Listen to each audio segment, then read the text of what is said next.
You're watching this special broadcast of the State of the Nation, the 2025 edition, and there is lots of anticipation.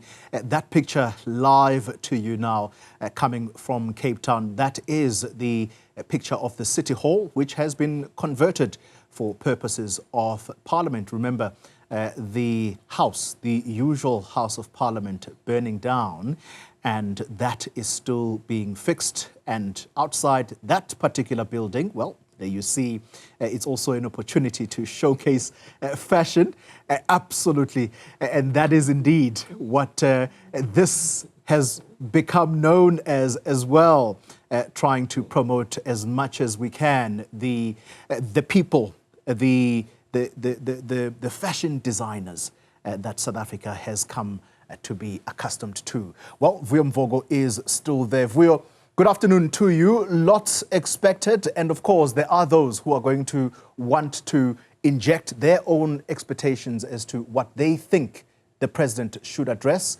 Who is your next guest and what are their expectations? Well, my next guest is Marshall Dlamini, who is the Secretary General of the Economic Freedom Fighters. A very good afternoon to you. So thanks very much for your time. A different Sona this time around. No boycotting, no being held out of Parliament because they felt you were being disruptive. Tell us what your approach to this particular State of the Nation address is going to be this evening. Look, we're going to come and attend to the State of the Nation address. As President said last year on this 7th administration, that our approach, we're going to hold the executive accountable. We're not going to move from there. We're going to attend committees. We're going to listen to what Cyril is going to say to us today. And then next week we'll be here to respond to whatever that is going to say to us today and to the nation, which we know that it's just going to be another empty promises. He's got no capacity to lead this country. We said that in 2018 when he became a president, to say he wanted to be a president as early as 1994 when he boycotted the Mandela inauguration.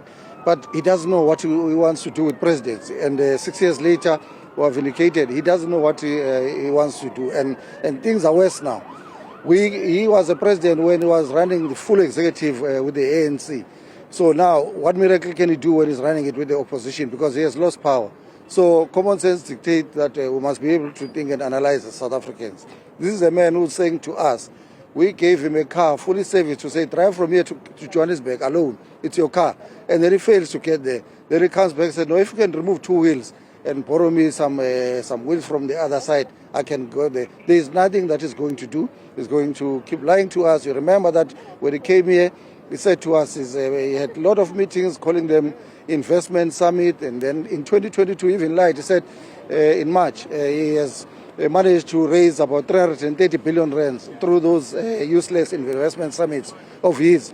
What happened to that money? Where is the investment? So there are no jobs that are being created by his government, and things are just going to get worse. We are a country that has got high rate of unemployment, and it's got no clue. So even today, we're just coming here actually just to waste time because he's got no idea of what he wants to do with president. What do you think is holding him back? Because he's got no ideas. That's the end of it.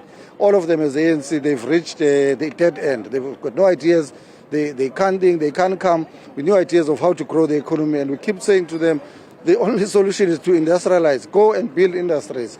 Make sure that there are industries in the Eastern Cape to create sustainable jobs. You can't have a population. You can't have a society that depends on grants. If you look at the Eastern Cape and Limpopo, those two provinces, about 54% of the money that sits in the hands of the people in there is coming from grants. And that's a sign that you're running a failed state.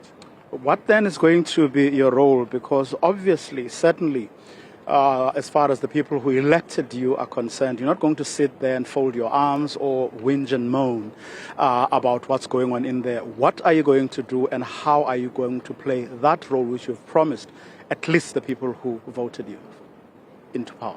Into Parliament. No, we're playing that role. You've seen how robust the EFF is in committees. We're holding them accountable. You saw our members in that committee of defense on the issues that are happening in DRC, who are everywhere. That's why I was saying we are here to come and listen to what is going to say. Next week, political parties are going to be debating what is going to be speaking about today, and we're going to respond and do exactly what our voters are expecting us to do, to come and make sure that we hold them accountable. We're an opposition party and we're going to play our role.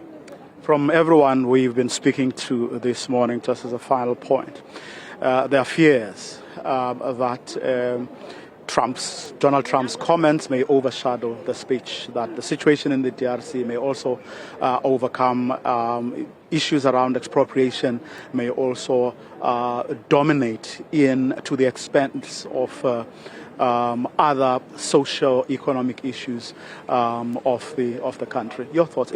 Let me put it this way: if you were to ask the president to say something in a particular way about those three things, what would you ask him to say? First, Donald Trump, you must tell him where to get off. It must come to an end that this country is subjected to live on its knees because of the Western imperialist nations. We must look east now.